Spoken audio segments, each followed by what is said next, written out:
trying to rewire this brain because this brain experienced a lot of trauma growing up. And who's gonna heal this brain? It's still me. So yesterday I was trying to do that. I was trying to rewire my brain from thinking na I feel like mahirap yata na ma-achieve ko yun, or any lack type of mentality.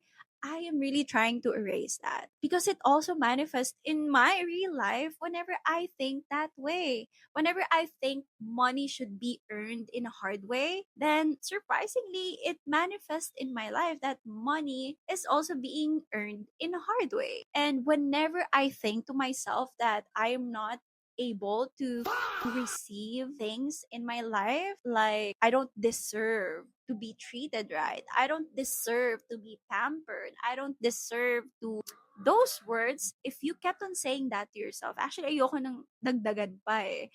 Kasi I noticed that it shifts my feeling and it makes me feel a little uncomfortable with my body as well. So if we keep on saying that to ourselves, na hindi natin yun deserve, or like kung ano pang negative na sinasabi natin sa sarili natin, then it will also appear in our life. And that's what are we gonna think as well, normally, na deserve natin. So I'm trying to break myself from that kind of limited belief